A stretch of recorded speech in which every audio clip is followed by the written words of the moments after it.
Thanks to those joining me live and to those that'll be joining me on archive. DStyleBoxing right here. By the way, hit that notifications button. That way you're notified every time DStyleBoxing comes on live. And next time you don't have to catch it on archive, you catch it live. Okay. If anybody's having issues with getting live notifications, I know you guys are asking me, why don't you get them? I don't know. Okay. Try unhitting the bell, then hitting it again. Maybe that'll work. But nonetheless, it looks like some of you are getting the notification. So, you know, we'll sort that out. I don't know if YouTube's working on that, but we'll see. Now, with that said, you could obviously right now you're listening on archive, so it's all good. Okay. If you're listening on archive, by the way, leave a comment. Tell me what you think. I want to know what you think. Agree? Disagree? Okay, I know I'm right anyway, but if you disagree, just let me know. And then take a moment and thumbs up the video. Like, no, seriously, just take a couple seconds and thumbs it up. It doesn't take that long. Thumbs up the video. All right. For those that are going to be live here, let me pull up the chat really quick. Give me a moment here.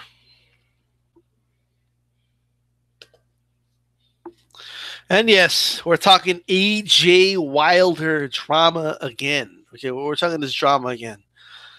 And I want to specifically concentrate on the topic of, you know, this whole thing I've been hearing, the $50 million thing, because I'm hearing different excuses for the duck of the 50 million. Like, I'm hearing a lot of excuses, right? Let me tell you what I don't hear. I don't, for some reason, I never hear this, you know? So I'll tell you right now, like, I never hear it from AJ sides, from the AJ fans. Or you know what? I don't even hear it from, like, the ones that are acting like they're in the middle in all this, okay? Let me tell you something. There are people out there that feel ashamed to side with the AJ side, and why wouldn't they? So they are portraying themselves as, you know, in the middle, like they're both to blame. This fight hasn't happened; it's both their fault, right? Like, they're out there. Okay, I just watched one of Joe Habib's videos. By the way, subscribe to his channel, great channel. So I see a dude, like, he swears up and down. He's not an AJ fan. He just swears up and down. Maybe that's true, maybe it's not, but he's saying that come on, B, you know there's blame to be said on both sides equally. Like how can both sides be equally wrong? Like, this is stupid, right? Well, what a coincidence that they're both equally wrong. Are you sure about that? Right? This is retarded, right? This is absolutely atrocious. So let's talk about it. You know what I never hear?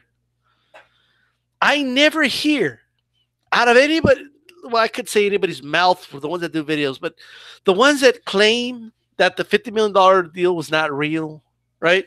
You know what I never hear? I never hear them proactively say, not when they get drilled with questions and they're kind of either forced to say it or they evade, and, you know, it's crazy what they do. Like, why don't I ever hear them say on videos or type on comments, why don't I ever see this or hear this? If it's true that the $50 million is real, then it's clearly an AJ duck. Notice how they never say that. They'll say it's not real as a matter of fact. They'll leave it at that. And then you have to bring it up to them. Well, let's say it was real. Is it a duck? It makes them very uncomfortable. And then they try to evade it unless you corner them. And then they end up saying, yeah, well, I'm not going to talk about something that's not real anyway. And like all this shit, right? Like, they don't want to talk about it. Like, oh, I can't talk about that. It's not real. Like, shut up. All right? It's a weak argument that the $50 million deal offer wasn't real. That's a weak argument, and saying, how could you agree to something you didn't have a contract for it? It's a weak argument as well. And all these things have been broken down already.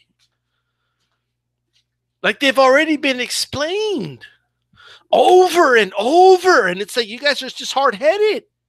Like, you're just, AJ's right and that's it, like, in your mind. I mean, this is absolutely insane. Just admit it, that he turned down a $50 million deal that he asked for. He asked for the 50 million people and he turned it down. They turned it down. Okay? Are you kidding me? Arguments like, how could you turn something down that wasn't real? Like, is that honestly your argument? Is that honestly the best you got? Like, I don't know. Are you walking around thinking that's checkmate or something? Because if it is, it's a stupid argument. No, but these stuff you don't understand. I mean, you know, it just wasn't real. How could something that didn't happen? Like, this is dumb, right? If I say, hey man, I bet you $100 Wilder's gonna knock out AJ. Let's say I tell you that, right? What are you gonna do? And then you turn it down, right? You're like, nah, I don't want to. I don't want to bet you DStyle. Okay, I don't bet. I don't believe in betting or whatever your excuse is. And I later on say, hey, that says AJ10 turned down my bet. I bet him $100, and he turned down the bet, right? AJ10, he can't come around and say, right? He can't come out and say, oh, well, DStyle, how can I turn down a bet that we never had? DStyle, like, how could I turn down a $100 bet? Okay, when I didn't even know you had $100 with you. Let me see your bank account. Did you have $100?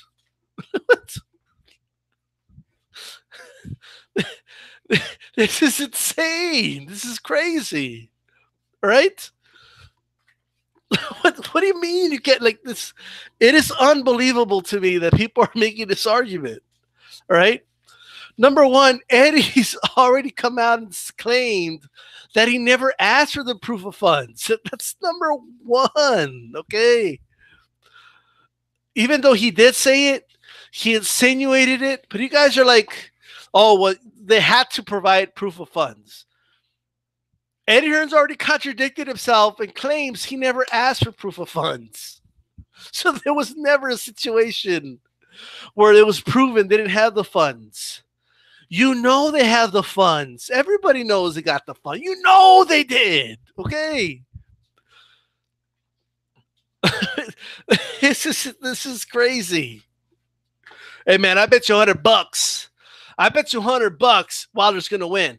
Nah, man, I'm not gonna take that bet. All right. Hey, you turned down my bet though. How could I turn out a bet that I didn't want to take? You turned it down. You turned down the bet. That's what turning down means. Okay? When someone makes an offer to you and you say, nah, I don't want it, or you say anything other than yes, I'll take it, that's turning down an offer. That's literally the definition of turning down an offer, right? That's literally what turning down an offer means. You guys want to play mental gymnastics and change what turning down an offer means. You can't just change that. But the offer was never real. Then prove it then. I've already told you guys. If Eddie Hearn, right, he's already said, no, wait, I never asked for proof of funds. Why do you think Eddie Hearn is saying that? Why do you think Eddie Hearn has turned around and now claims he never asked? Well, by golly gee, I never asked for proof of funds. I don't know where people got this from. We never even got to that point, he says. Right? Well, why do you think he did that? Why do you think he's backtracking? Well, why do you think he did that? If it was a smoking gun, right? If it was a smoking gun that there was no $50 million, Eddie Hearn would be all over that, guys. If Eddie Hearn knew for a fact that the $50 million wasn't real, right? He would have said, yes, we'll take the offer. They would have sent him a contract. And if the contract that they were going to send to him said anything otherwise, then at that point, they would be able to come out on social media in the 2018 year and say, hey, they were going around, they offered us $50 million, but the contract says that we're not even going to get paid, that we're going to fight for free because they don't got any funds, right? Like, you guys really believe that was going to happen? If Eddie Hearn would have said, yes, We will take if the $50 million is the offer, we will take it. If he would have said that, and then Charlie Finkel would have turned around and said, no, we're not going to send you the contract anyway, I would have been the first one on here saying, what type of fucking games are they playing? But that's not what happened. You guys, none of this happened. There wasn't, a different deal given to them. They didn't refuse to send them the contract.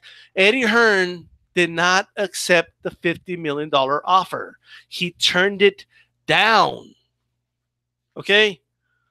Eddie Hearn said it himself. We never even got to the point of proof of funds because he turned it down before that even happened. All right? It's illegal to have somebody agree to a fight, sign the fight, that is, okay, and not pay them the money that you're guaranteeing them. You got to get paid for that. They didn't want to accept that. Eddie Hearn turned down the deal. That's the end of the discussion. You can say, well, he didn't really have the money, and look, we all know they had the money. Okay, that's number one. All right. But what type of game do you guys think AJ and Charlie Finkel were playing? I'm sorry, Wilder and his team and Charlie Finkel, Al Heyman. What type of game do you think these guys are playing? First of all, does Al Heyman or Charlie Finkel have a history of making an offer like that and then not having the proof of funds? Is that like something that you guys have? Like they could show me, like, oh, look, in this fight, and when so-and-so fought so-and-so, Charlie Finkel's fighter said, we'll give you this amount. And then they never paid him because they never had the proof of funds.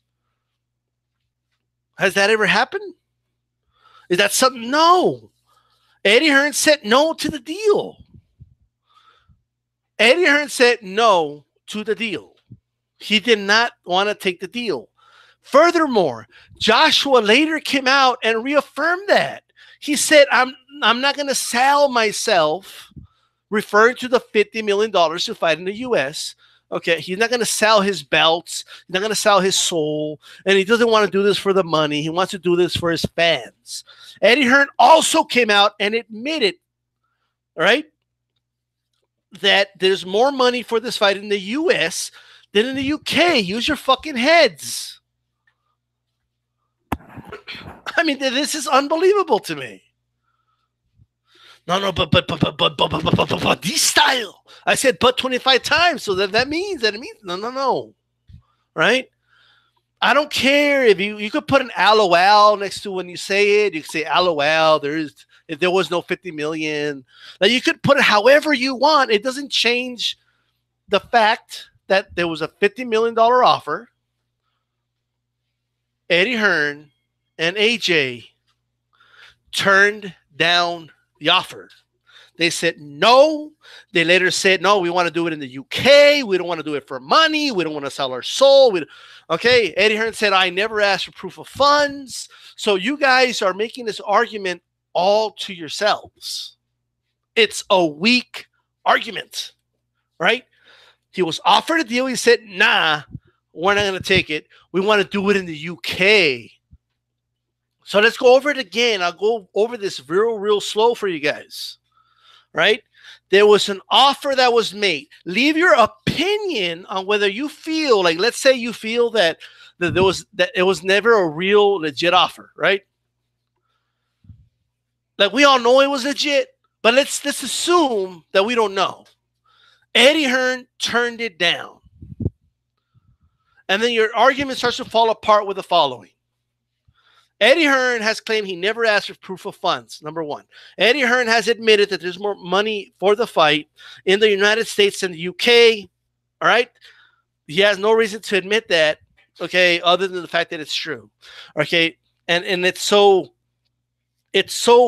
obviously understood that it's true that he knows he would look stupid if he were to say otherwise, right? Because if he could get away with saying otherwise, he would. All right? Let me just make that very clear. You're with me so far? Okay. Joshua came out and said he's not going to do it for the money. He's going to do it for the fans. The fans deserve the fight. He's not going to sell his belts. And so basically saying he's not going to take the $50 million to fight in the U.S. because his fans in the U.K. deserve to see him fight. You guys need to let go of this weak-ass argument that the $50 million was in a real offer, okay? How could they turn down something that's not a real offer? How could they turn it down? How can they turn it down then? Why is Joshua saying he's not going to sell his soul? Is he saying that to an imaginary offer? When Joshua says, okay, like in other words, the $50 million offer was never given, Joshua never says, okay, yeah, I'm not going to sell my soul and I'm going to sell my belts and I want to do it for the fans. It's not about the money.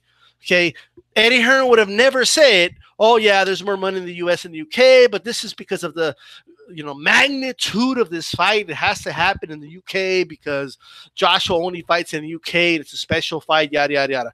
All those things would have never been said if they had never said no to that offer. The ones that are in an imaginary world are the ones that are denying the fact that it's a real offer. Because even Eddie Hearn and Joshua knows it was a real offer. And it was an offer that Joshua asked for. And he turned it down. Okay? And that's it. It would have been very easy to say, okay, I'll accept the $50 million. Okay, send me the contract. Yeah, I'll accept it. Send me the contract with the details. That's all they had to say. They would have sent him the contract, and you would have saw it right there. On a contract. $50 million. Okay? You guys know how a fight works? In the U.S. anyway, all right? No one's walking into that ring until the commission has the check, all right? I know a lot of you guys don't know that because the commission hands a check to the fighters, for those that don't know. So this idea that they're going to offer Joshua a fake deal is absolutely insane to me. That's crazy talk, right? And that's nothing but the AJ juice heads, okay? The Ajax over there that just are in complete denial about this. Now, let me address another group of folks, all right? I see you guys in the chat, by the way. I appreciate, right? I see the chat moving, but I'm just going to give my thoughts here, right? Let me tell you something else. The in the middle people, right? I'm getting tired of people that are always in the fence about everything. Now, are there cases where you could say, yeah, I'm kind of in the middle of this? Of course. But when you're in the middle about everything, it's fucking annoying, right? You don't have to be on the fence about everything. You could be objective and give your honest take on certain situations, okay? You can do that. It's not impossible to do that. Anyone who tells me that both are equally wrong here is either delusional, okay? They don't know what they're talking about, number two. Or three, they're just lying. That's it. I mean, it's as simple as that. Look, I'm not going to sit here and say it's Wilder Joshua 100% their fault. No, I'm not going to say that. But it's not 50-50, not even close. Not even close, right? And at the end of the day, if you're offered $50 million, right? I believe, this is what I honestly believe, turning down that amount of money is so embarrassing to even AJ fans. It's so embarrassing that they don't even want to believe that it happened, right? A defense mechanism has been triggered, right? Their defenses are up, and they don't even care they have to dilute themselves. Some of them have even convinced themselves that the offer was not real because they're so embarrassed by the fact that he turned down that deal. I mean, believe me, if I was an AJ sympathizer, right? If I was a huge AJ fan and my life revolved around AJ, I would be ashamed as well. I don't know if I would be, talking all this nonsense like, oh, it wasn't a real offer. Like, I don't know if I'd be doing all that, right? But I know I would be very ashamed of the fact that he turned that down. I would too, and it's easy. So look, I've stopped going back and forth with a lot of these fanatics because at the end of the day, they know I'm telling the truth. Like, they know that that's the truth. So it doesn't matter what they say. They know I'm right. Like, I know I'm right. Everybody listening to this knows I'm right. They know I'm right. Like, we all know the same facts. Okay. But with that said, I think a lot of them are trying to convince themselves that this was a plot by, like, it's real simple, right? It's just whatever you believe. So number one, if you don't believe that those funds were real, this is what you believe, okay? You believe that Al Heyman, Shelly Finkel, knowingly lied about a $50 million. Like, they saw Joshua said, give me $50 million and I'll fight, right? That's what Joshua said. So what you're telling me is that they knowingly colluded together and plotted to they knowingly plotted to lie about $50 million and to go ahead and go forward with this offer in whatever manner you want to picture it. And they went as far as to demand that Eddie Hearn say, like, they were so confident, apparently, that Eddie Hearn was going to turn it down. I mean, you have to, this is insane. It sounds insane just saying it. And then on top of that, you have to believe that they colluded with Showtime. So Showtime's president could come out and say, yes, the offer is a very real offer. The network that has been paying Eddie Hearn and Joshua, okay, the rights fees for those fights, for Joshua fights in the U.S. Like, you would have to believe that all these people colluded with one another just for the sake of what? To make it look like there was a $50 million offer. And then on top of that, you would have to believe that apparently Eddie Hearn and AJ are in on it as well. Because Eddie Hearn is saying he never asked for the proof of funds. And Eddie Hearn is admitting that there's more money for this fight in the U.S. than in the U.K. You have to ask yourself and give me another explanation as to why Eddie Hearn feels that way. What makes Eddie Hearn believe that? And if he does believe that, why wouldn't he believe that AJ could make the $50 million? Like, how much more do you think that he's going to make in the U.S.?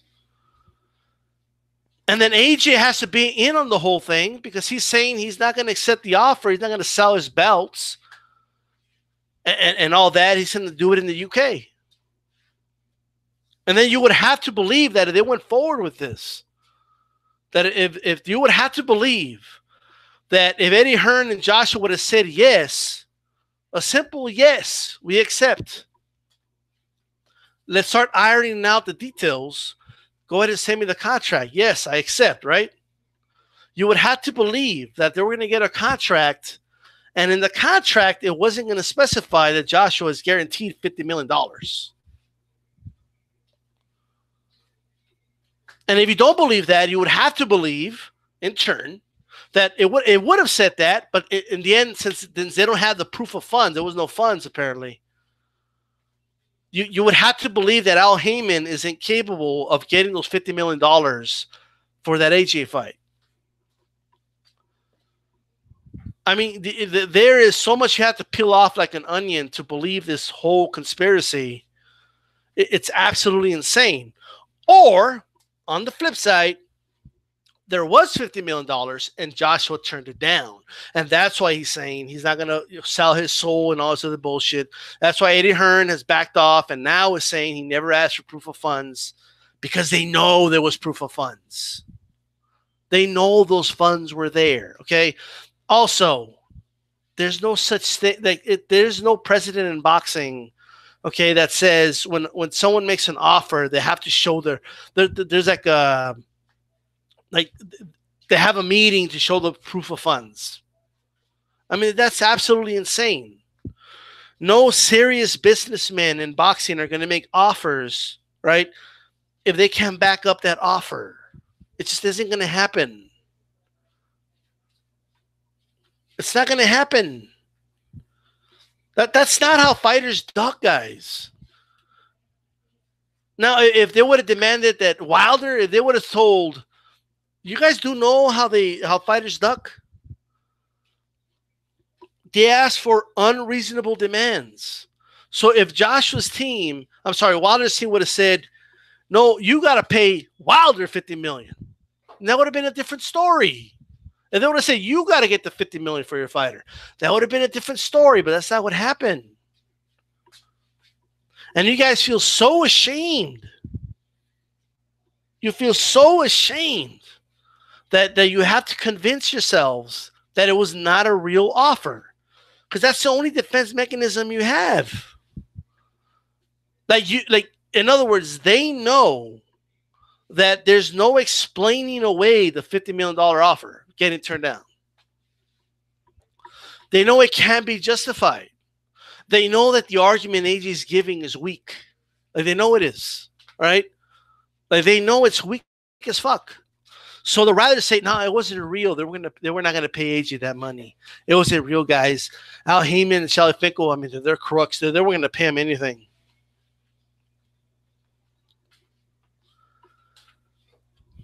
So believe me, when I say this, it was real. It was very real. Right? Your shame is real. I'm starting to really empathize with a lot of you guys. You know? But when you come out here, like, oh man, the deal wasn't real. You can't turn down a deal that wasn't real. That's like the new hashtag. Like, hashtag can't turn down a deal that wasn't real. It even rhymes, right? It even rhymes. So how did Eddie Hearn turn it down then? How did Eddie Hearn turn down a deal that wasn't real? Why is Joshua publicly turning down a deal that isn't real? Why would Joshua be talking about selling this? What do you mean selling your soul? According to you guys, there's nothing to sell because they don't have the money, right? Why is Joshua saying all that? Why is Joshua saying, I'm going to do it for the fans, not for the money? Why is Eddie Hearn saying there's more money in the U.S. and the UK? Why have they switched their argument now to the reason we're having it in the UK is for reasons above money? Okay, we're gonna take a hit on the money because the fight has to happen in the UK. We're gonna make history. Eddie Hearn and Joshua have already moved past this whole thing. Now, you guys got to move past it. Shit's embarrassing. It's embarrassing that he turned down $50 million. I know it is. Let me tell you. Like, I know it is. Like, Eric Morales is my favorite fighter of all time. If somebody would have offered that dude $50 million to fight, I don't give a shit. It was in my backyard, right? Like, I don't care. If they offered Eric Morales $50 million to fight, okay, in Kuwait, okay, I don't give a fuck where it is, in front of 4 people, and he turned down that money, all right? I would be criticizing the guy, and I would be ashamed, right? I would be absolutely ashamed if he did that. I'd probably be saying shit like, oh, he didn't turn that down. That shit wasn't real, right? You know, denial is a stage, okay? A lot of AJ fans are still in that stage of denial. Like, I don't know if they'll ever get to the stage of acceptance, right? But you know, they're trying to cope with the fact that AJ turned down $50 million, so they have to come up with elaborate explanations that because their only defense is the deal wasn't real, right? That's their only defense. That's it. That is literally their only defense, because it's embarrassing that he turned down a $50 million deal. I would be embarrassed too. And I would be pissed that DStyleBoxing and other channels are coming on here reminding everybody, by the way, AJ turned down $50 million. I would be getting mad as well. But the wave and the forest fire of videos about how AJ turned down the $50 million is not going to stop until you guys shut the fuck up about the fact that it wasn't real. If you don't drop it, why am I going to drop it? For what?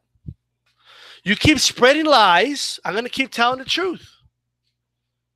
All right? It's as simple as that. Keep telling lies about the situation, I'm going to keep pointing out the truth. It's as simple as that. Like, people walking around like if the whole you can't turn down a $50 million deal that didn't exist. If you guys are walking around like that's a smoking gun or something, when Eddie Hearn already dropped it, Eddie Hearn's trying to move on, guys. Eddie Hearn's already denying the fact that he ever said or insinuated there was no funds. He's already moved past it. He's already like, oh no, I didn't say. Did I say? I didn't say that. I didn't even say that. Well, what do you mean? I didn't say there was no proof of funds. Like, he's already moved past it, guys. They've already changed their talking points. You guys didn't get the memo. Eddie Hearn and AJ and Eddie Hearn and AJ supporters, okay, they're sympathizers. You guys got to get a little more organized, okay? See, the great thing about the truth is that you don't have to get organized. People can just come out of here and tell the truth, okay? But when you're trying to tell people an elaborate lie, right? When you're constantly lying, you have to at least be on the same page. Now, look, AJ Hearn has already put a gag order on fucking Joshua, right? Because they couldn't get the shit together, right? So I don't know how I'm expecting a bunch of the AJ fans to get the shit together too, okay? But get an order. Like, send an email out, some memos. Oh, by the way, guys, we changed our tune. Please, like, Eddie Hearn really needs to put out a memo out there, an open memo, and say, please stop saying, all right, that the $50 million deal was not a real deal. Okay, because it was the real deal, Holyfield. No, but please stop saying that, because it's kind of embarrassing. It's embarrassing me. We've already moved past that, guys. I've already said that I never asked for the proof of funds, and I've already said that there's more money in the U.S. and the U.K. I've already said these things, so please, guys, move past that shit. Please move on.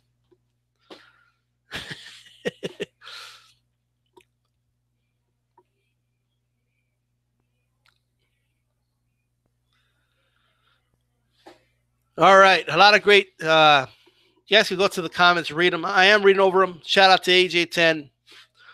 Look at that. Fake offer. Troll offer. It should be in a stadium. Look at all these dumb reasons, bro. Look at all these requests, right? Like, everybody's questioning the Joshua side. I mean, the Wilder side, but one side is like, oh, it's got to be in. Not only does it have to be in a stadium, it has to be in Wembley, right? It has to be in England. It has to be in a stadium. It has to be in Wembley, right? Like, this is insane. And then Eddie Hearn has already come out and admitted, right, that there's more money in the U.S. than in the U.K. And it is the AJ side that is insisting that the fight makes less money in order to make the fight happen. So that's not just taking money out of the pocket of AJ. That's taking money out of the pocket of Wilder, guys, right?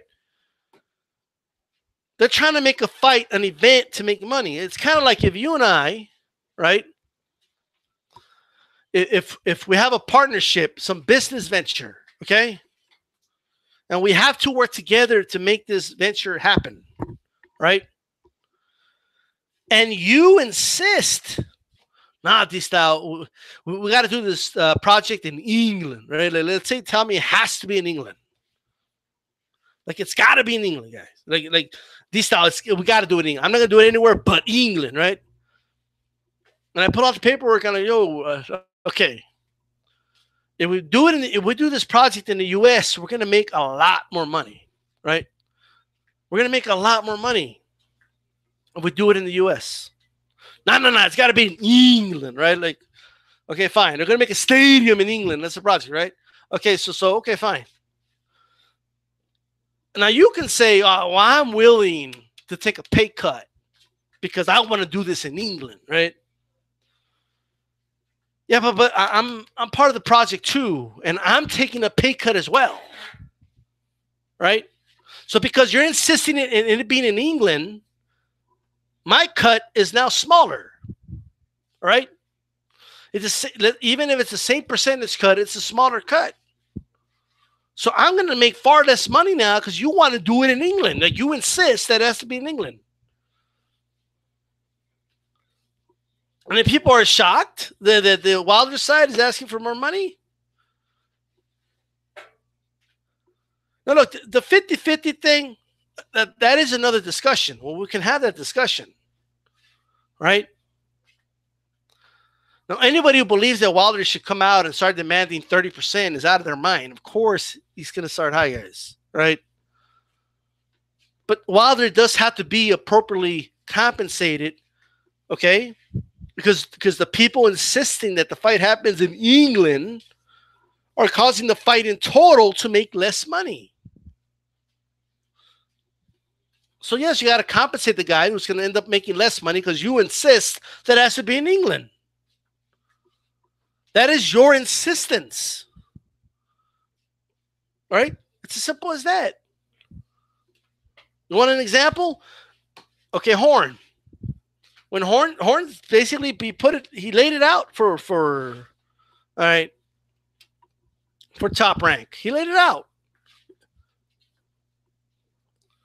Before he fought Crawford, he said, look, if I'm going to go to the U.S., you got to properly compensate me for that. Okay? Now, the situations are on 100% the same. But the reality is, if I'm going to make a certain amount of money if you made it in the U.S. and you insist that it happens in the U.K., hey, maybe AJ is willing to take a pay cut, and maybe Eddie Hearn, who admits that there's more money in the U.S. and the U.K., is willing to take a pay cut in the process. But why should Wilder have to take that pay cut? You got to appropriately compensate him, okay, for that. If Eddie Hearn and AJ, and yes, I'm including AJ in this. We can't just say, oh, it's all Eddie Hearn's fault. No. If they came out and say, look, we're the ones that want it in the UK, we're going to take a pay cut. We don't believe that Wilder deserves this, but since he is taking a pay cut because we insist that it has to be in the UK, we're going to increase our offer. And then we could talk from there, but that's not what they're doing. Now Eddie Hearn is coming out and saying that Wilder doesn't even deserve what he's offering him. He's talking about giving him less. Doesn't even deserve the $15 million. Well, if you could make more of that in the U.S., if you actually make the fight in the U.S., along with you and your fighter, you're going to get the lion's share in the U.S. That wasn't going to change. But your insistence, right? But your insistence in making the fight in the UK is costing Wilder money. That's just, there's no way around that. You can, on one hand, say there's more money for the fight in the US than there is in the UK, and then turn around and not admit that it's costing Wilder money. Like there's just no way around that. No way around it. Believe me, I think about my arguments. It's not just, I'm just spew shit out, guys. Right? And believe me, I know what a lot of you might say. I already know. Right? Believe me, the argument's already been thought about. 100 ways to Mars. But look, Let's just stop trying. Stop trying. Okay. So stop trying to debunk it. I've already thought about it. But look, some other factors we got to think about here. Okay. So some other things, right? I want to make sure people understand this, right? DStyleBoxing, me, I'm not an AJ fanboy, right? And I'm sorry, I'm not a Wilder fan. And it's not something I just decided to start saying. You could look at the history of my channel, okay, that's not what I am, guys. In fact, I'm having second thoughts about it now because I'm starting to question whether or not Joshua really wants this fight. But we'll re-explore that. I think it's a closer fight now, but I've always had AJ winning the fight if it were to happen. I've always had AJ winning the fight. So this isn't about like me not wanting the fight. I want the fight to happen. Like I want this fight to happen. But being objective, looking at the situation, there's no doubt in my mind. One side has at least 85% of the blame for this fight not happening. At least. Eddie Hearn and Joshua want to duck the fight, but they don't want to be perceived as ducking the fight. It's as simple as that. AJ fans are embarrassed by the $50 million offer being turned down, so they're going around saying it's not real. And let me tell you something else. Let me tell you something. Eddie Hearn, in one hand, says, well, I'm going to give Wilder a flat fee. And then in interviews, he keeps insisting that that's 30% of what the event's going to produce, right? So why don't he just offer 30% to begin with, and then we can have a conversation about that? You know, people are talking about, fake offers that never existed. Wilder was never offered 30%, ever. It was never offered. So we can't we cannot have a conversation about whether or not, or it's because Wilder never turned down that deal. Whether he would or not, we can have a conversation, but he was never offered 30%. Eddie Hearn is just saying that's 30%. And we just got to take Eddie Hearn's word for it. Riddle me this, riddle me that. Who's the jackass? No, it's just anyway. But in all seriousness, this isn't a riddle. It's not that hard to figure out. But why do you guys believe that Eddie Hearn doesn't want to offer Wilder a split? You don't find this odd? Like, let's say you believe, for whatever reason, right? Like, you don't believe Wilder deserves shit. So you think he should be given 10%, right? You notice he's not even offering Wilder 5%. He's not offering him any percentage, right? He's insisting on the flat fee. Why do you think that is? I want you guys to just sit back and think about that. Just think about it for a moment, right? Why do you think that is?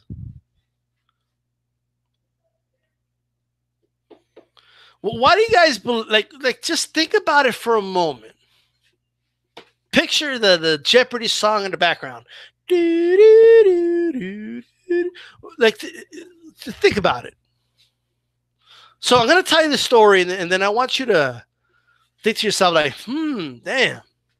So,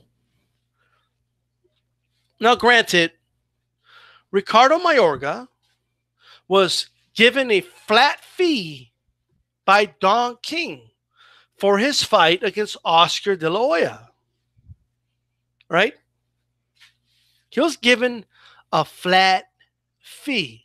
I forget what the flat fee was, okay? Don King cut a deal with Golden Boy Promotions, in this case, Oscar De La Hoya. I believe this was the first pay-per-view that Golden Boy did on its own. De La Hoya obviously took the lion's share, okay, of the money. Don King Promotions took whatever was left. Now, I don't know if it was 20% or whatever it is that Don King took, but he gave a flat fee to Ricardo Mayorga, a guy who was happy with whatever they gave him. Like, this dude had nothing. Okay, Ricardo Mayorga got his first check for a couple $100,000. Okay, the dude was buying like generators in Nicaragua. I mean, it's insane. Okay, so for him, I'm going to make millions. Like, right, I think he made like 3 or 4 million, whatever he made. I forgot what Ricardo Mayorga made. Okay, now long story short, why do you think Don King gave him a flat fee? Why do you think he did that? And why do you think Ricardo Mayorga had no knowledge of the cut that De La Hoya got? Of course, he knew De La Hoya was going to get a bigger cut. Of course he did, right? But why do you think that happened? I want you to think about this. This is not that difficult. Like, I want you to think about it. Why do you think that is? So let's fast forward a couple years forward in the future. A couple years ago, Ricardo Mayorga was talking to Oscar De La Hoya, right? Now, I haven't been too fond of De La Hoya lately, right? But that's another story. But let's say relevant to the story here. De La Hoya revealed to Mayorga how much that event made. He also told Ricardo Mayorga the cut that Don King Promotions got, the percentage. Well, you might call Ricardo Mayorga a dummy, but he could probably figure out the math. And he figured out that he got fucking ripped off. That's what he figured out. Because once De La Hoya told him what he made and the percentage that he got, Ricardo Mayorga started doing the math in his head and figured out, holy shit, I got fucked over. All right? If Wilder gets a cut, I don't care what the percentage is. Any dummy could do the fucking math. Okay? Any dummy could do the math, including AJ. And AJ will know how much he's really supposed to make. Capiche? It's not that complicated. Why do you think this guy keeps insisting that Wilder gets a flat fee? If you don't believe Wilder, like, this is like, why not give him 20%, 25%, 30%? I'm not saying I agree to those numbers, but that's not what's being offered. They're not talking percentages here. That's not what they're talking. Oh, but this how you don't understand. They offered AJ $50 million guarantee.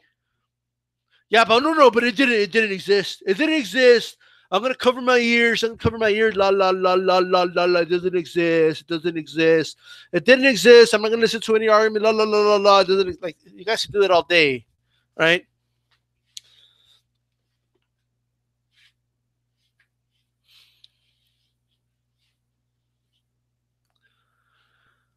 Eddie Alem in the house. Let me read this comment. It's a pretty long comment here. Just because Wilder allegedly would have a 500% increase for a fight that would generate more than any other fight Joshua would have doesn't mean he should take it. Revenue sharing doesn't work like that. I agree. But I know why Eddie Hearn doesn't want to give him a cut. I know that. Right? I know exactly why. You know who got smart when they fought De La Hoya? And it changed the game in a lot of ways. Mayweather. I think he took 20 or 25%, but he took a percentage. Right? So he knew once all the numbers came out that he got paid what he was supposed to get paid.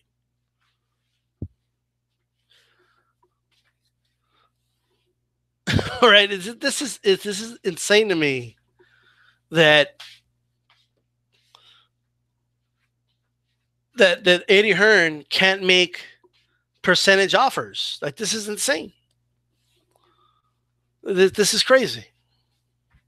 Like, he just wants to say, oh yeah, 50, it's about 30, it's about 30%, right?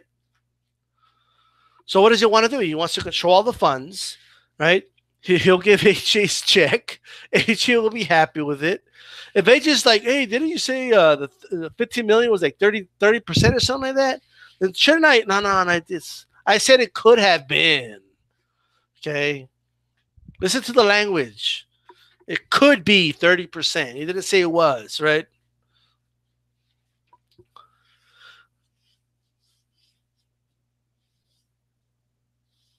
I don't know. I don't know why you were in timeout. I have no idea.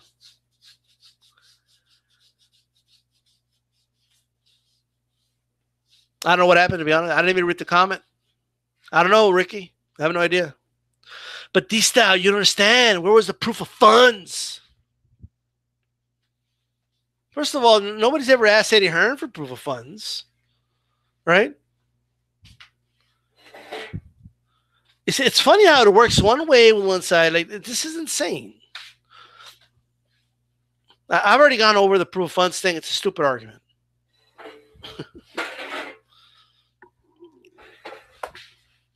I don't know. I don't know why you would put in timeout. Haplotype in the house. Yo, Haplo, you want to come on? Frying this thing? Said Haplotype could come on. I want to hear his thoughts on a lot of this.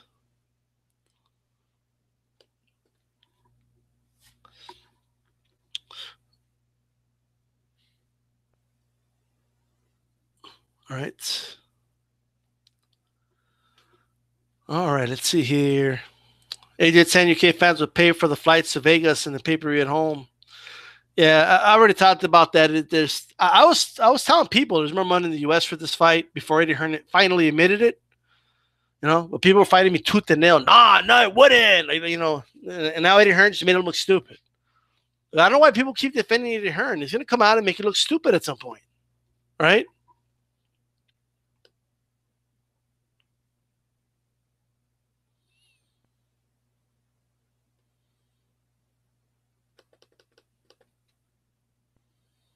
I'm asking Haplotype. He wants to come in, but let me see. Let me send Haplotype. We need to start a chant like Haplotype, Haplotype. See if it actually comes on. Start a chant in the chat. Let's send you an email, Haplotype.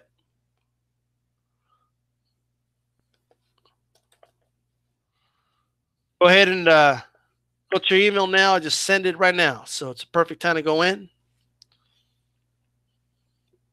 Message has been sent to Haplotype.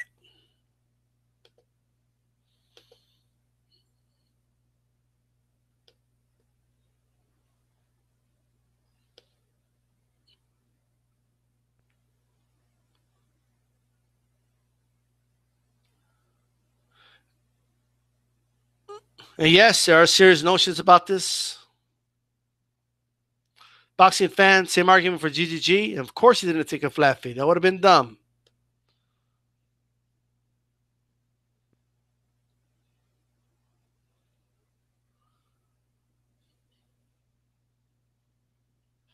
Low Place arguing that Wilder isn't as big of a name as GGG.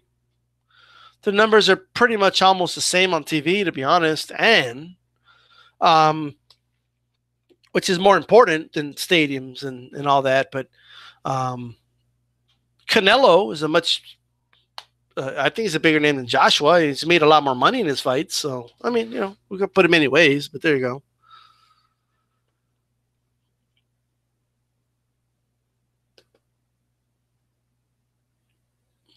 I don't know if Haplotype will be able to make it in.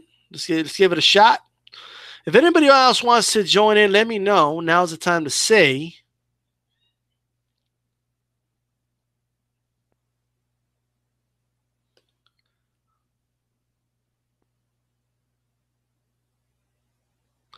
Man, AJ 10's on a rampage today. He's timing out everybody.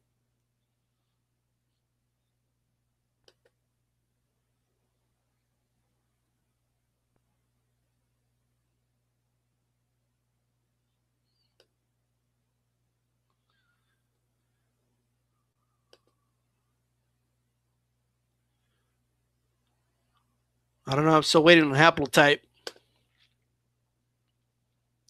Haplotype. Haplotype.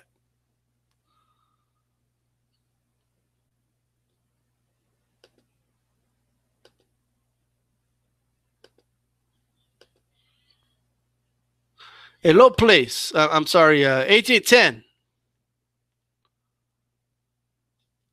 Yeah. I was wondering, like, what's going on over here? Somebody said, "What's good, T-Style?" Got timed out. All right, looks like it's happened. I've accidentally timed people out before. It happens. I still don't have haplotype in the chat here. All right, he's about to try, everybody. Let's take a quick drink here.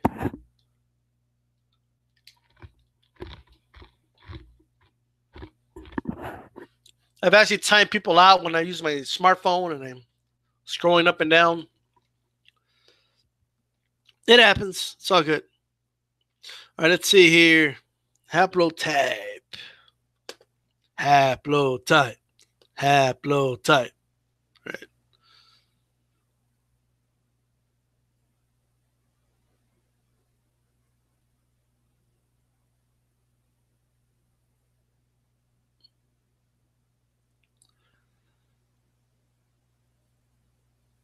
Prodigy was in the house with such a prodigy.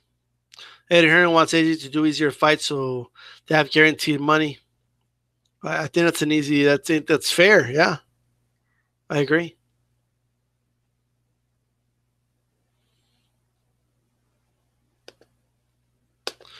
I don't know. Haplotype still ain't on. Hoping he can get on.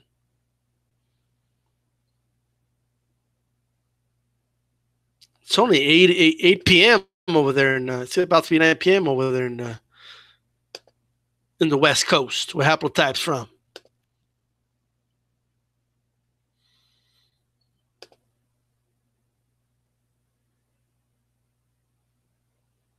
Those that were able to join me live, make sure you take a moment, thumbs up the video.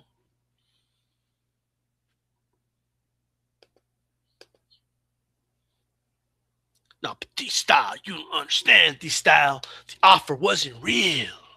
How did Eddie Hearn turn down an offer that isn't real? How is Joshua turning down a deal that isn't real? Explain this to me, people. What's Joshua talking about then? I guess he thinks he's a raving lunatic. Like, what's he talking about when he says, "Oh, I'm not going to sell my soul"? And like, what is he talking about?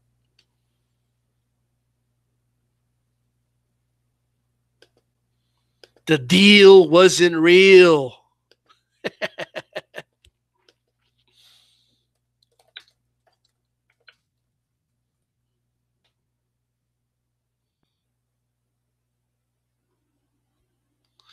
Yeah, how can he sell his soul? Like, what's he talking about then? What's AJ talking about? Well, when Eddie Hearn says there's more money in the U.S. and the U.K., what's he talking about then?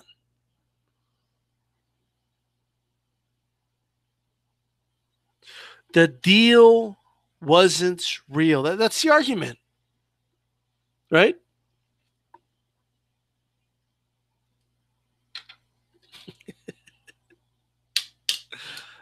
Oh man, this is crazy, bro. This is insane, right? Hey man, you want to buy you want to buy this watch, right? Nah, man, I'm good. I don't want to buy the watch. I'm good. Well, I was gonna sell it to you anyway. You don't got the money. Like, like this is insane, man. Great Drang AJ posted on Instagram that he is still waiting for Wilder to send the contract. They turned down the deal. When did AJ post that? Huh?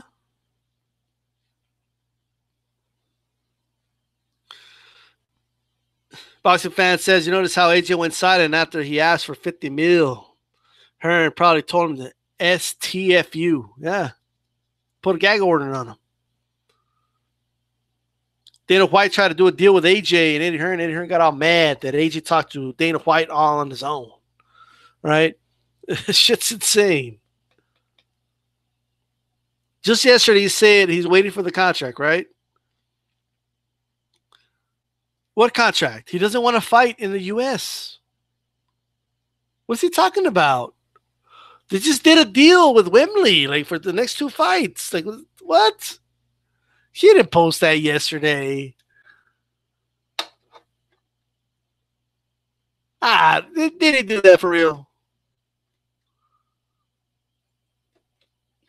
First it was, let's go. Then they put a gag order on him, yeah.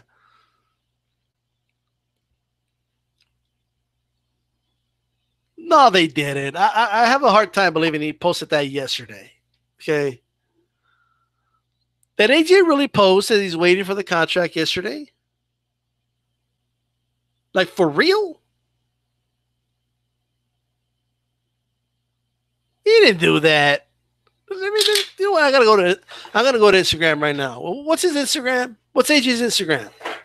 I'm gonna bring the shit up. I gotta see this.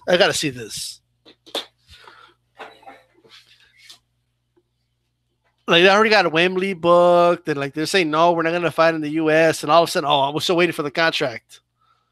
Why would they send it if they're saying no, they don't want it?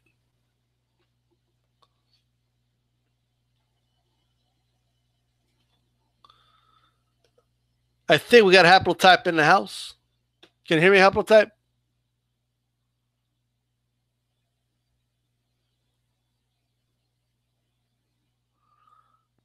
I actually just got your messages, Haplotype, from a couple minutes ago on Hangouts.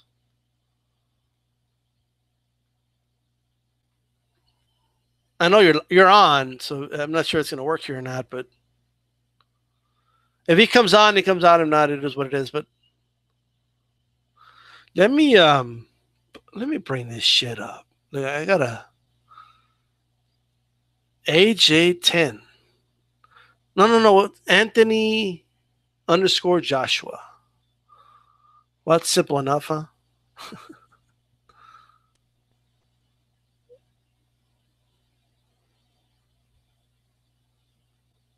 Let's see here. Can you hear me, sir? I could hear you now, yeah. Oh, there we go. God, I fucking hate this technology. It's so confusing to me. Am I on? Yeah, you're on. Oh, cool. Hey, man, good to talk to you again. Thanks for having me on. Gotcha. All right, so let's see. Anthony Joshua posted yesterday, sorry for not posting in a while. I've been hanging around waiting for a signature. Well, they don't want the fight. It's that British humor. It's different than what we think is funny here. Yeah, we actually have funny shit here. It's like hanging around, elbow. I'm hanging around. Look, I'm hanging. It's so funny. I got it. It's like that other thing that they always say, like, he lost his pen. I'm like, what the hell are you talking about? Like, is that supposed to be funny? Like, he lost his pen. Like, it's so clever. Oh my god. Yeah. He's waiting for a signature. That could mean he's waiting for a contract, or he's waiting for. But why? Why would, like? Answer me this, Haplotype. If Eddie Hearn's contract is so ironclad and it's only Wilder that's holding up the fight, what's stopping Joshua from signing it? I don't know. I mean, I would think they would have sent it with their signature already. That way, when Wilder they told him to shut up. By the way, this is why Eddie Hearn told him to shut up. He told Joshua to shut up. Well, yeah, they had a gag order on him. It's kind of obvious.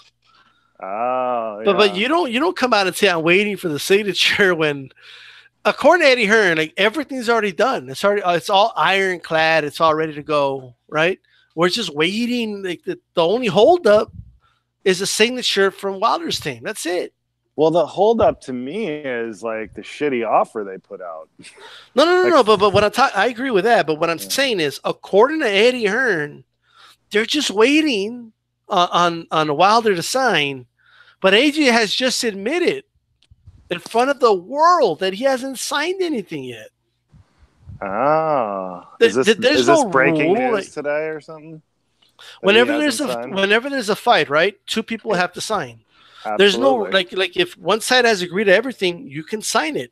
It's not a done deal until both sides sign it.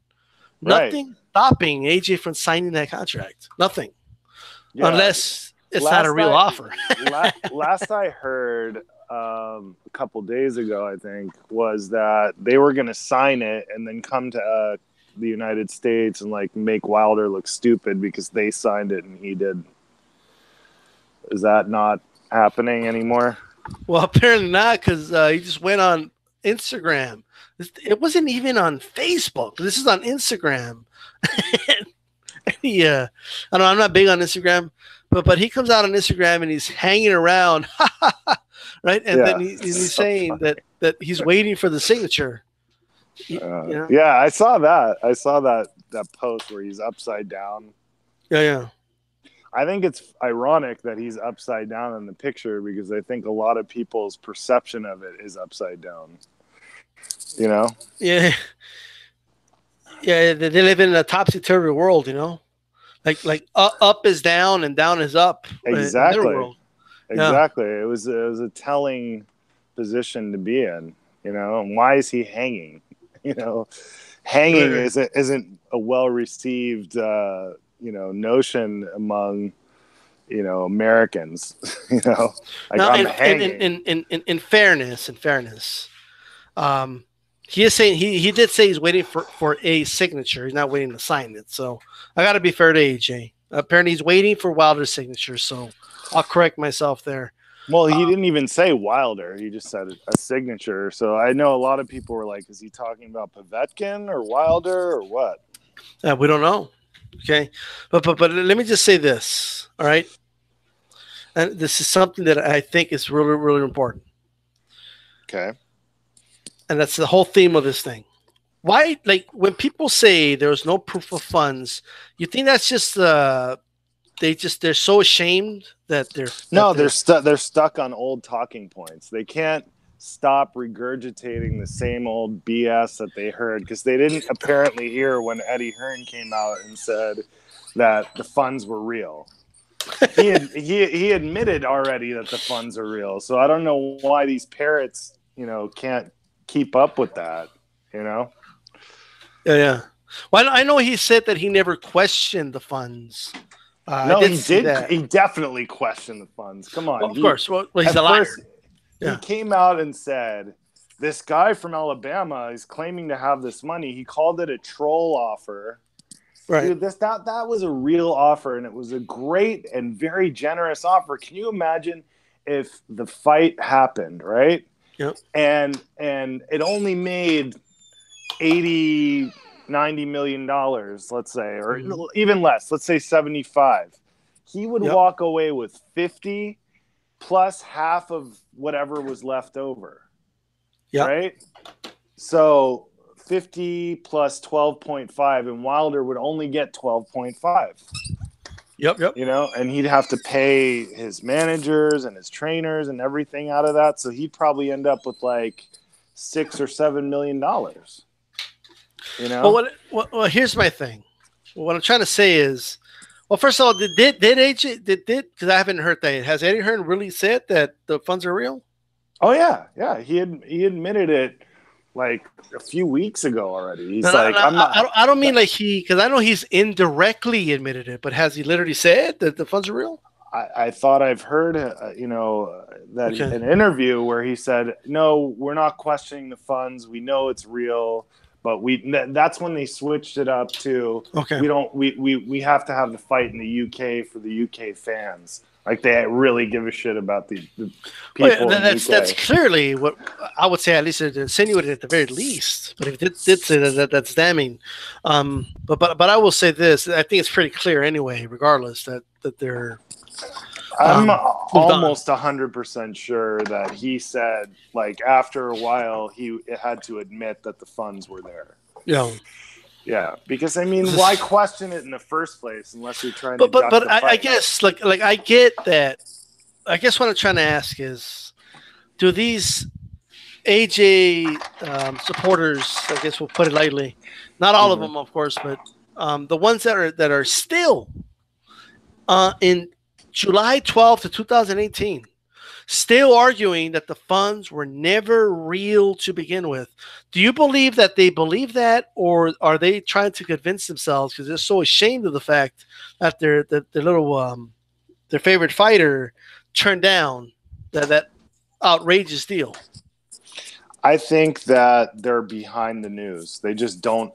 They haven't kept up with what's really happening because obviously Eddie Hearn already admitted that the funds were there, and that's why they switched. The whole reason for switching the tact from it's a troll offer, there's no funds, we want to see proof of funds, to now it's about fighting in the UK for the UK fans. There's no other reason to do that other than the fact that you're saying that it was a real offer. I mean, it's logic. Yeah, I mean, I honestly think some of them are just so ashamed that they got to say it wasn't real. Because what else are they going to say, right? Yeah, I mean, they're still in the stage of denial. They're a couple steps away from, here's the thing. Here's the thing I think is pretty crazy. They're all talking about the pen, and he lost his pen, and he won't sign the deal to fight for $15 million. The guy was willing to risk getting nothing. Yeah. And give you the $50 million you wanted, and yet they didn't agree to those terms. And that's another thing that they say. Like, well, if he had agreed to the terms, that's binding in New York. No, that's not binding. You say, whenever you offer somebody a contract, okay, verbally or on paper even, like, you usually do a list of terms first so that the person who's going to write the contract up knows what to fill in and certain like Eddie Hearn makes it sound like Charlie Finkel himself is going to type out the contract. Right. Right. But you have to agree to terms for anything. Like, let's say I'm going to make a concert, right? Mm-hmm. And I call up certain artists that I'm friends with, right? Yeah. And I say, hey, will you do a concert for me on this date for, $20,000? Will you show up and put on a show for the crowd? No, but send me a contract. Right, exactly. No, they say, yeah, that sounds good. All right, just write it up and send it to me, and I'll have my guy look at it. Sure, yeah. You gotta agree to it, though. Agreeing to terms pending the contract, pending reading of the contract by my representative. It's like when two people decide, hey, I don't love you anymore, we need a divorce, right? Right. Like, they can actually agree to divorce before they actually go to court and officially do it.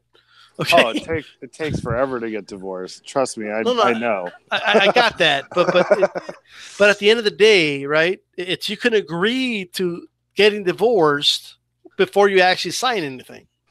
Yeah, you file for divorce. That's a little bit different, but it's more like no. Like if a girl says, "Hey, I'm done with you. We're done," right?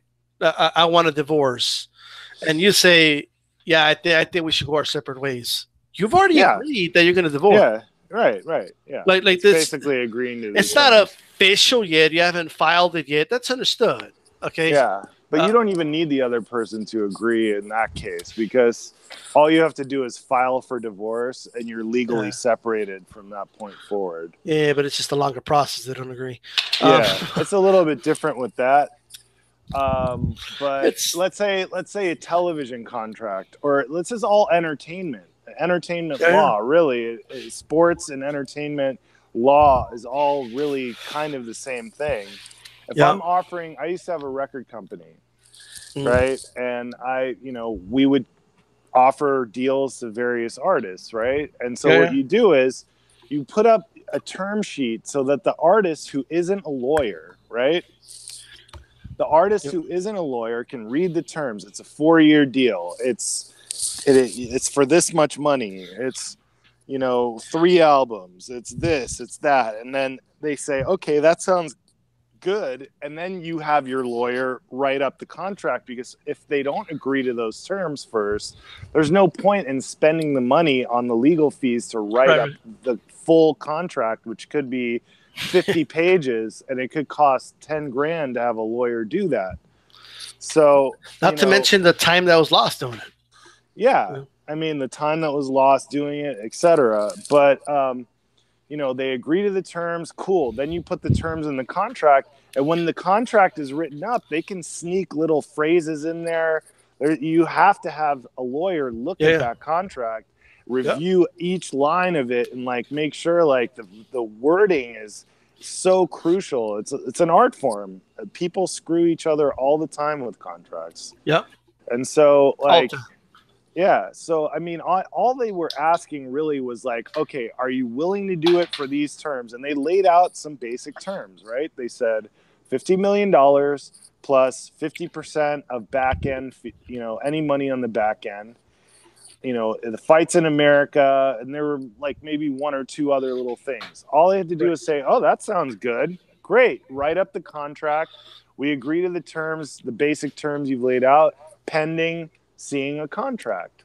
Yep. But they refuse to do that. So obviously they don't want the fight. Yep. It's so obvious to me. I just don't see how, and I listen to some of these other guys on the other side, the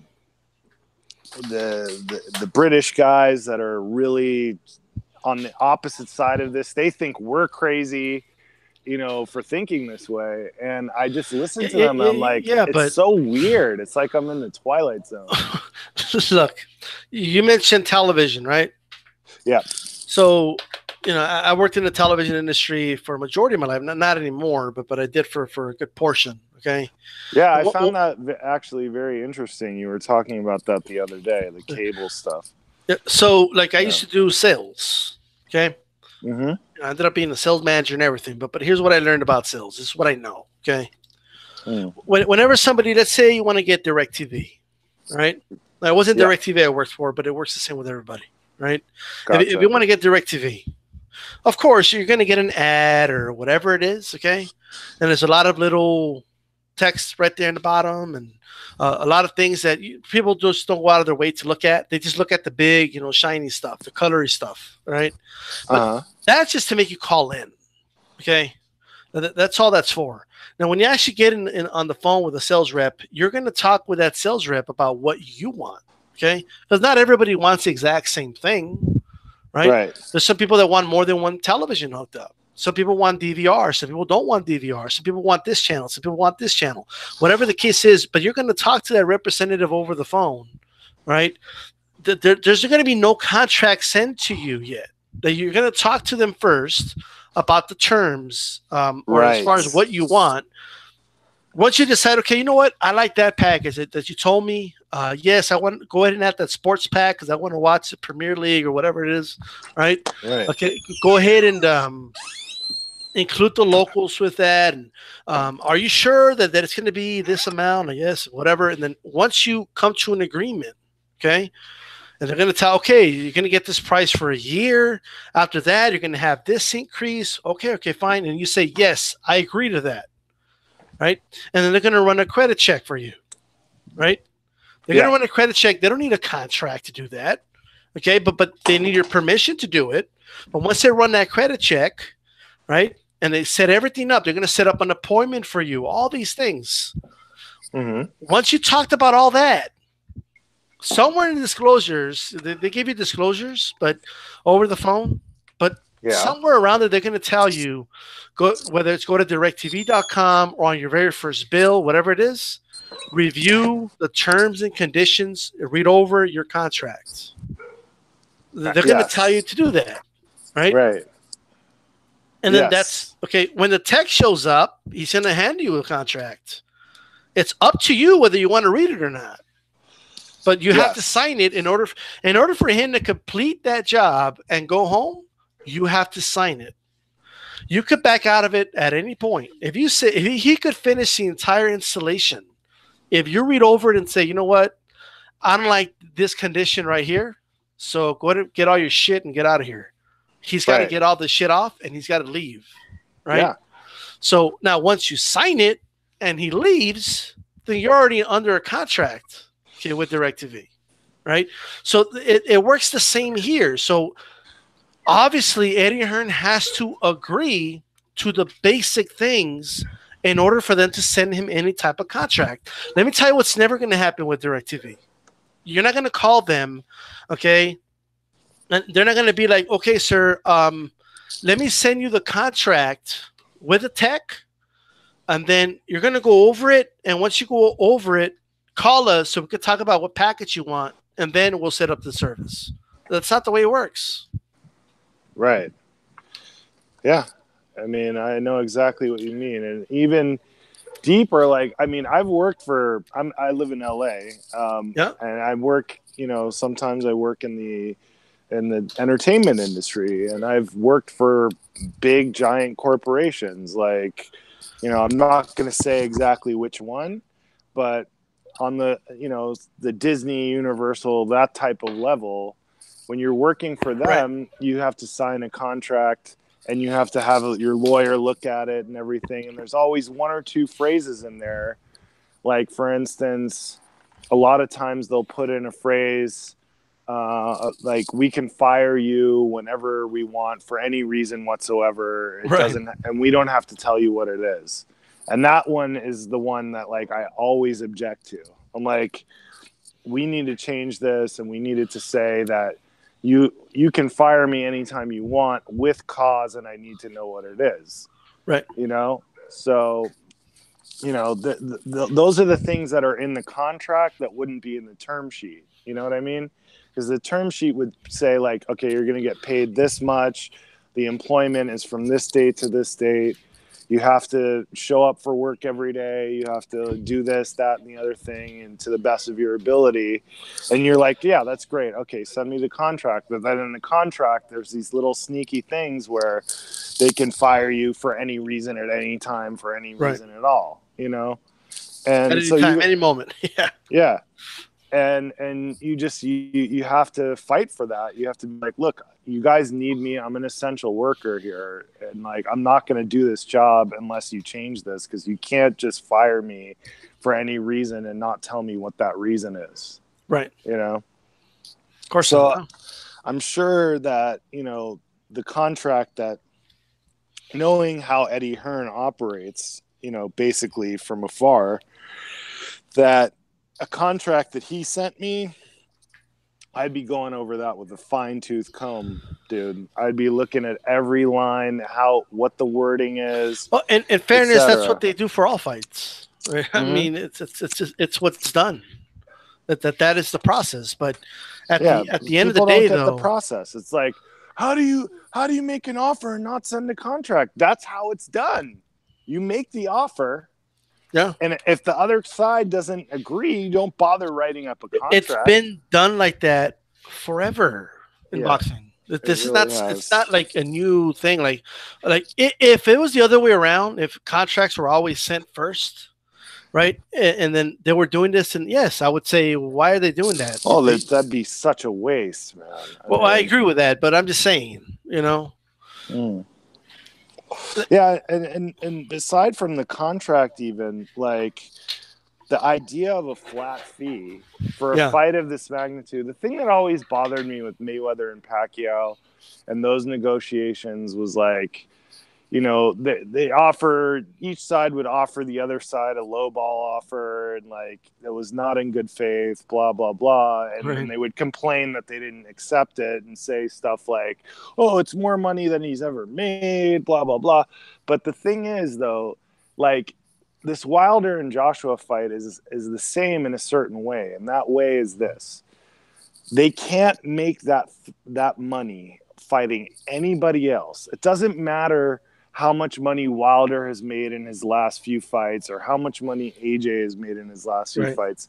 I hear this all the time, like, well, AJ makes way more than Wilder in his fights, and therefore Wilder should accept the fact that he's not going to make as much money as AJ in this fight. I'm like, well, really, that doesn't make much sense when you think of it like this. Like, they need each other. They both need each other equally to make the fight. Right. So, 50-50 or something close to 50-50 isn't out of the question. I mean, especially when, as I mentioned earlier, and I hope this makes sense, but I've been saying this, and I think it makes all the sense in the world. And Eddie Hearn has already admitted this, so it's not up for debate. There's more money in the US and there is in the UK for this fight, right? Now, one side is insisting that they make the fight where there's less money to make, right? So why should the side that is not insisting take the pay cut as well? They need to properly compensate Wilder, right? Because he's losing money from his cut as well. Yeah, well, it's tough to say that because they're dealing in flat fees and Wilder's side is dealing in percentages. So, I just don't. The whole flat fee thing to me is not in good faith. I mean, you cannot say what you think that the fight is going to make in any given country. If we fight in Russia, it's only going to be a $50 million fight, right. Where if we fought in the UK, it would be 80. Or where does Eddie Hearn get that? Guessing. When he says 15 million would be 30%, where's Eddie Hearn getting that from? He's just making that number from. Well, why doesn't he just offer the 30% then? Well, we know why he's not doing that, because he doesn't want Joshua to know what 30% of the whole thing is. Exactly. I think the thing here, what's really going on, because Joshua would be like, wait a minute, I'm supposed to make 60%, or actually Joshua is a rube. He's a dumb dude, because obviously if they're offering him 50 million to do the fight in the United States, guaranteed, which means he could still make more. Like if the fight makes $10 million, they still have to pay you that $50 million, right? So I mean, to turn that down, the only reason is that Hearn pulled a Jedi mind trick on him and used all kinds of I could just imagine the conversations like, look, AJ, we've been with you from day one. We've had you. We've done all these great things together. Stick with our team. We got to be solid. It's got to be solidarity. We've got your back. You've got our back. Let's just not accept this offer. We can't let these Americans dictate to us the terms. I've got all these big deals happening. You're going to be in on it. I'm going to give you. Let me tell you, AJ. Let me tell you. You know what happens in America? Just look at what happened to Tyson, AJ. Exactly. It's like every little trick in the book, he had to pull this Jedi mind trick. I mean, it's the biggest Jedi mind trick I've ever seen in my life. To get someone to turn down a guaranteed $50 million offer when that's never been done in history. Right. And they could say all they want. Oh, Wilder's from Alabama. It's not Wilder coming up with the money. By the way, what do you think of? And by the way, shout out to DCB with a $5 super chat. Much love. Check it out. I do want to say this, right? Yeah. So the 100 million, or the fact when they say they've already, Eddie Hearn has already kind of let this go, talking about, speaking of old talking points, but there's still a lot of AJ supporters are still stuck on this whole, the fight could not make $100 million in the U.S. This fight will easily make $100 million. So that's what I'm talking about. And first of all, even if it didn't, he was guaranteed 50 million. So I just want to make sure that's clear. But yes, I agree. I mean, when you put everything together, right? The fight's in Vegas, right? Let's figure $50 pay-per-view. Well, let's say $60 pay-per-view. Right. Okay, let's say they're going to make about $30 million on the gate, plus 60 million pay-per-view. If they sold 2 million pay-per-views, I mean, look at that. You're already way over 100 million. Okay, right. But here's my thing. You're leaving out one thing, right? What? Let's try to be conservative with it, right? Okay. Let's say the fight does at $60 a pop. Let's say it does 300,000. Okay. Okay. Yeah. I'm gonna go low here just because I want to make a point, right? Times 60 bones. Okay. Okay. That's already $18 million. Okay. It's already $18 million with 300,000. I believe it does more than that, but let's just keep it. Oh God, it's gonna do so much more than that. But still, we're gonna be very conservative about it. Okay, that's $18 million alone, right?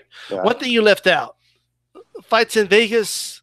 The casino's easily going to pay $20 million site fee, right? And let's not forget the network that it's on, unless it's on some fucking app. But let's talk about the site fee, because apparently people don't understand what that is. Casinos do pay you to have the fight in their casino because they're going to make a lot of money off of gambling. Well, they pay very well. That'll easily be $20 million.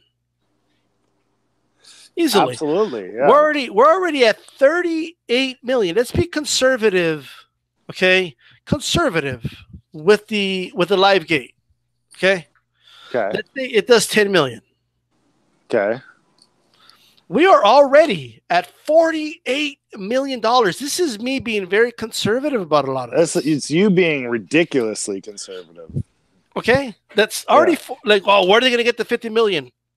I'm already there. Look, Showtime and HBO are going to have a bidding war for this fight. Okay? They're going to have a bidding war for this. That means more money. And $60 for the pay-per-view is a conservative estimate too. Very conservative. I think it would be more like 80 or maybe even 100. So we're at 48 million, by the way. In the UK, how many pay-per-views does this do in the UK? Well, I know that the UK they charge less and stuff. About the same as California. I mean, if that. The economy isn't as big as California's, but that's all right. But here's what I want to say. I believe California did surpass the UK. I believe it did. No, it did. It did. Okay, I read that recently. Yes. Right, but this is where they don't understand. This is where the money's at, and California's not that far away from Nevada either, right? But I just want to make sure that people understand this. Let's be very conservative. Let's say it does 20 million in pay-per-view money in the UK, and that's ridiculously low. Okay. Okay, I am being totally ridiculous with that 20 million. Yeah. I agree. I'm already at 68 million. Right? Merchandise. How much do you think this fight does in merchandise? 10 million would be a conservative number. Let's just say $1 million. Okay. Okay. Right, we're at 69 million. Right? People were like, "Oh, how are they going to get paid?" Really? Right? How much do you think? Sponsorships. Don't forget sponsorships. Right? Let's say 5 million sponsors. Okay. It's going to be more than that, but let's just be conservative. Okay. Yeah. Hold on, I lost my. Okay, we are at 73 million already. Right? Yeah. Broadcasting rights from all over the world. Like if Mexico, if their Televisa wants to broadcast it in Mexico, they're going to have to pay like $100,000 to have that broadcasting right from all around the world easily. Let's say it's about another 5 million. Okay. Yeah. We are at 78 million. Okay. How much does this fight do in the closed circuit in Vegas? We know a bunch of those dudes are going to come from the UK and all that.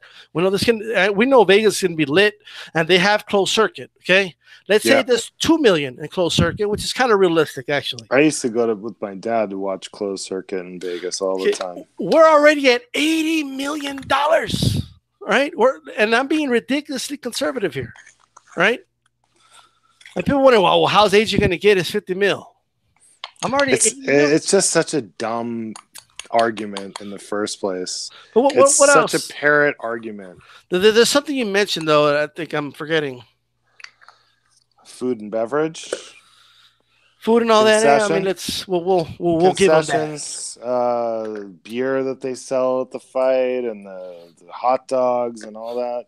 Yeah. It's easily another couple $1 million right there.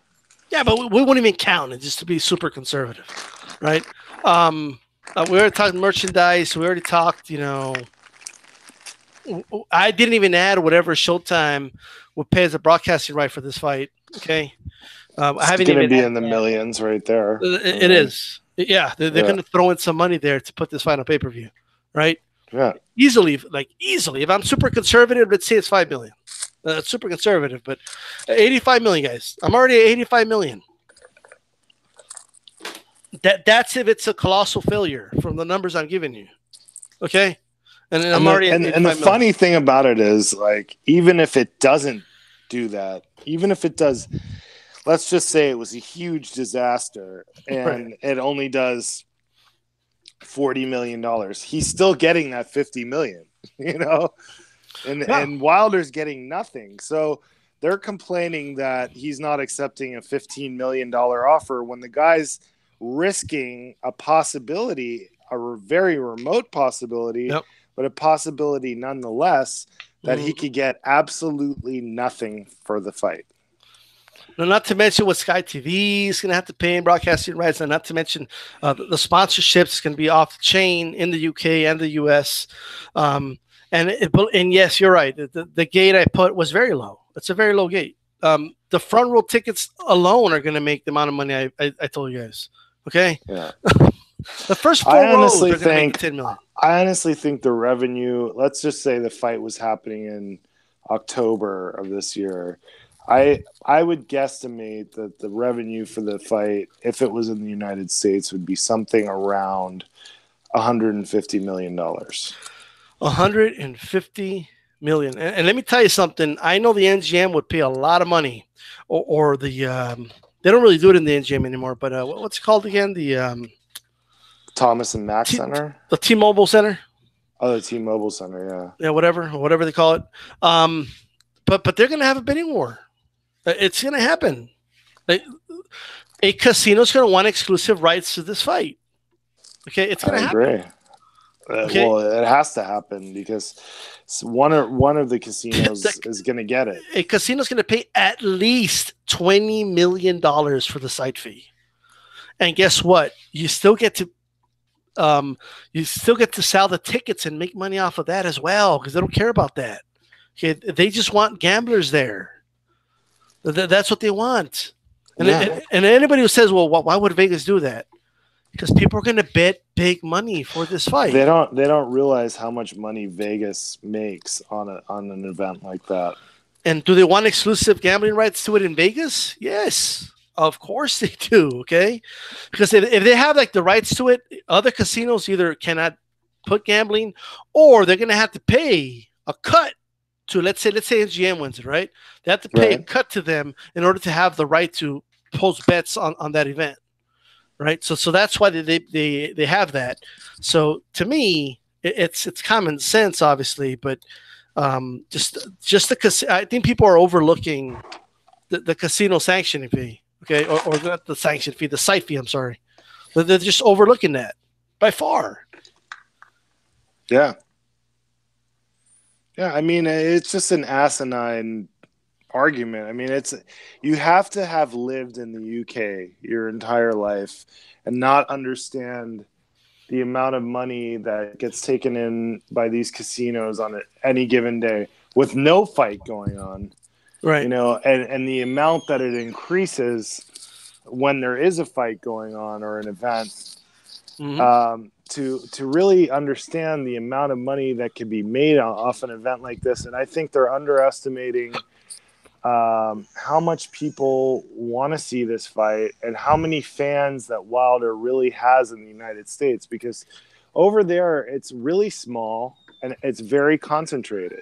Right. Everybody's all together, you know, like they say like, oh, we're only a country of 65 million. Yeah, but you're small. It's literally like the size of Idaho. Like 30 million people in LA County, you know.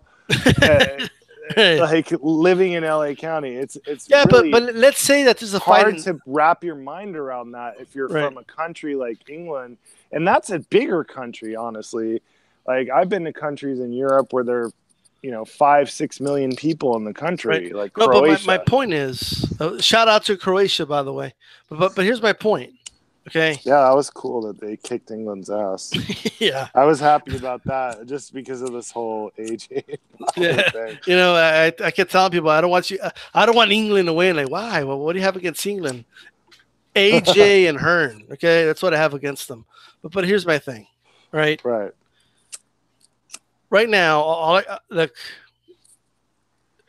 there's 60 million people in the UK, but it's a very, very small, compact country. Okay, that you can literally drive on the same day from one place to the other. Okay.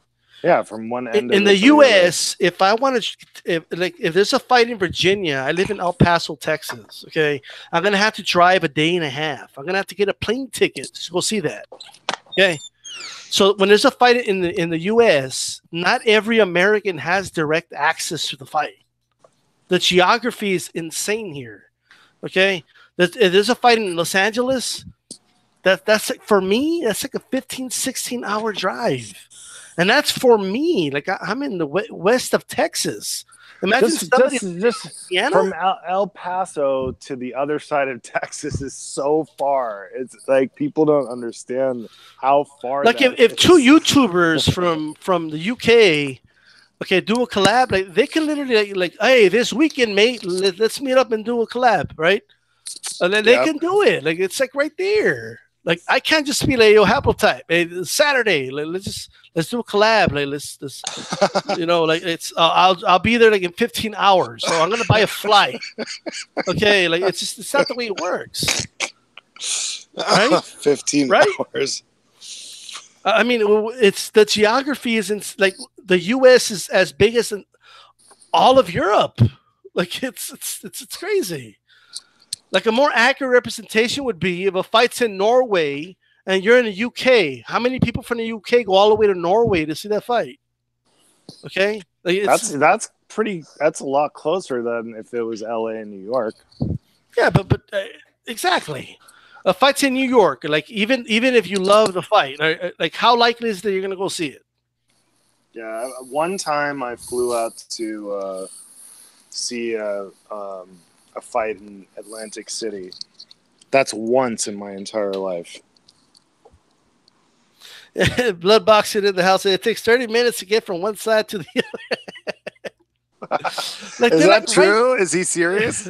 I don't know, but it's funny. But I get his point. You know, I know in Puerto Rico you can drive around the whole island in like 3 hours. like when they're like, oh, Puerto Rican fans, they're so loyal. When there's a fight, they pack the building. Like, well, they're all there. Like, it's very small, and yeah, it's like it would fit of course, between LA and San Francisco. It's like the size of El Paso. Like what? Yeah. I mean, this is crazy, bro. Like, what? Like, there's a fight in Alabama, and they make it sound like Hatman comes on. He's like, "Oh, the U.S. has 300 million people, and you only fought in front of 12,000." Now, first of all, we don't care about fights in stadiums here. That's number one.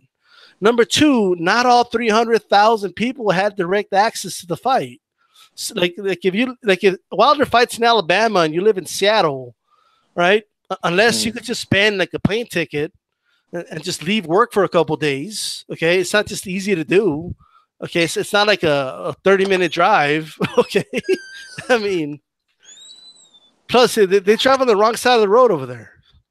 Yeah, that's why AJ's upside down, because he's driving on the wrong side of the road. They drive on the wrong side of the road. Okay, and I don't want to hear anybody. Oh no, like I don't give a fuck what you tell me. The U.S. invented the automobile. I think we have a right to tell you where you drive. Okay, right? You're not driving on the right side. Literally. Well, I mean, I think it's funny that they're the only British-ruled countries are the only countries where they drive on that side. Like even France, they drive on the way we drive. Is that true? You know? That's crazy.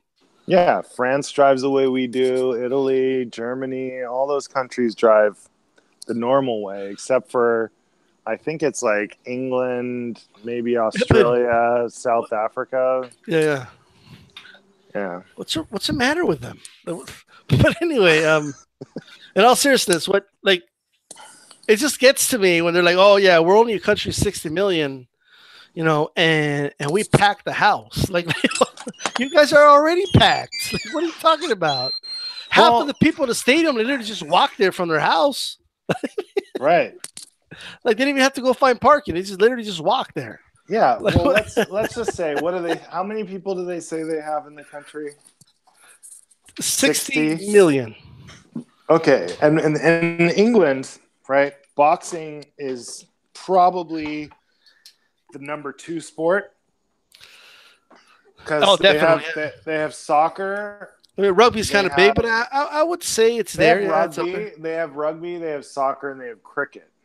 Right, but I think in their pecking order of what the most popular sports is, boxing is still near the top. If it's Yeah. not 2, it's 3 or something like that, right? Let me tell you something about cricket, though. Right? Yeah. I couldn't stop laughing when they had a cricket player, right? Like they had a cricket player and on sports science. There was a cricket player and a baseball player, right? Gotcha. And the baseball player, after a couple tries, almost mastered how to hit the ball or whatever in cricket, right? I thought that was hilarious. The cricket player had no shot against the pitcher of an American League player. But anyway, with that said, that's just a random point where I just wanted to put America over. But there you go. They say hitting a round ball with a round bat is the hardest thing to do in all of sports. Yeah, it really is hard. And in cricket, it's a flat. It's like a paddle, you know. Right.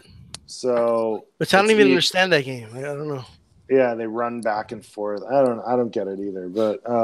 But to your point, they like it. I don't knock them for liking their own sports. That's their thing. Yeah. But I mean, like what I'm saying is that in the hierarchy of sports, and boxing. I think boxing's 3. I think darts is 2. I think it could be, or snooker.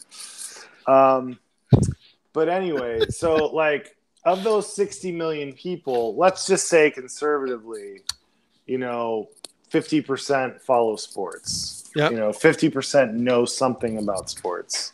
Okay, that's 30 million people. Yep. And if boxing is near the top, like they've got a good base of like 20, 25 million people who probably watch boxing either casually or regularly. So it's just it's more like how boxing was for us when it was bigger than football, Yeah. Because boxing was second to baseball, and then football was way down, Right, exactly. So in and boxing was second to baseball year round, but when the heavyweight title fight came about, there was nothing bigger than that. But right. I got you. Saying second to boxing to baseball in those days is not an insult. Maybe it was tied with baseball at certain points, I think. Yeah, but the greatest prize in sports was the heavyweight championship. The heavyweight champion. No, it made you a worldwide figure. I mean, like the heavyweight champion coming to any given country was a big deal. It's like in other words, what I'm trying to say is baseball was bigger year round, except when there was a heavyweight title fight. Right. Right. Yeah. So anyway, what I'm saying is that let's say 25 million people are some kind of boxing fans over there. They're much closer together. They're a much tighter knit community. Here we have what? 400 million people in the United States. Well, let's say 300 million adults. Yeah. Okay, 300 million adults. And remember, it's spread over a vast country. Right. We're just talking about this. They're not to mention like the ones in Hawaii. Okay, they can't just go. You can't go from Hawaii to freaking, anywhere. And then there's Alaska, just a couple 100,000 there. But we got to say it. But you're right. I mean, from coast to coast. I mean, Seattle isn't exactly that close to Miami. Okay. Right. So let's just say 10% of the American population knows something about boxing. Right. I think that's pretty conservative. Right. That's 30 million people already. That's more fans, but they're just spread already farther apart. So it's harder for them to connect and support something and go to a thing. And that's a vast fall from the peak of boxing here. Obviously, I'm not trying to say boxing is doing very well in the United States. I'm just saying that there are more boxing fans here than over there. It's just that they're spread apart. Let's put it this way. Okay, let's put it this way. Yeah. Whatever square miles the UK is, compare that to the square miles of what the US is. I don't know. I have no idea what that is. I just know the US one is a lot bigger. Okay. Yeah, it's like basically like the size of like the UK is literally the size Texas. of like not even Texas. Like UK is the size of New Mexico, bro. Okay. As far as the land. Okay. Yeah. All I know is if you have 10 million fans that watch boxing, and let's say 5 million. Let's say there's 5 million people that love boxing in the US, and there's 5 million people that love boxing in the UK. Right? Right. You're going to get a lot of in the UK because there's less square miles. Right? It's common sense. Yeah, it's easier for them to all meet each other and go to events. And not to mention, in the US, we don't we actually like to watch the fight. So we're not going to sit on top of a nosebleeder, okay? And we're like, I'm not going to take binoculars to a fight. It's just not going to happen, right? Yeah, I think the ones at Dallas Stadium, they had this huge screen. I think it was, at that time, the world's biggest screen. But Manny Pacquiao didn't sell that out. The Manny Pacquiao was a much bigger name than AJ is right now. They came close to selling it out. I mean, it was like 48,000 or something, wasn't it? Yeah, but it's 100,000 to sell it out, bro. Oh, is it? I don't know. Yeah. I don't know anything. But my point is, Dallas. But here's my point, right? At the end of the day, okay, he ducked the $50 million, bro. There's no way around that. Oh, right? Yeah, dude, it's clear as a bell. Man, this is crazy. You have any final thoughts, man, before we wrap this up? No, I think I pretty much said it all. I just think it's so weird seeing, and I'll reiterate one last thing: the upside down picture. I mean, that says, like, I read into that a lot. It's like they're looking at the world at the total opposite angle as we are, because I hear these guys with conviction arguing the opposite points, and it makes no sense to me. It's like, dude, how do you turn down $50 million guaranteed? Like if they offered you that, I would just accept it, even if I thought it was fake, because then I can sue them, right, for not fulfilling the contract. So, like, I would sign that as soon as it came in. I'd be like, yeah, sure, okay, now where's the $50 million? Right. Yep. But plus, as you know, like I know, the commission gets a check before the fight even happens, right? Yep. Yeah. So nobody's going to be playing around with fake money. It's just not going to happen. I agree. That's all I got to say. And thank you for having me on, sir. Not a problem, man. Thank you for coming on here. I want to thank for everybody that joined me live. Shout out to Blood and everybody else, even to Low Plays and everybody else who commented, right? I wasn't able to keep up with the chat the way I would like. But that's all I got to say, man. I think I've said what I had to say. Thanks for coming on, man. Peace. Absolutely.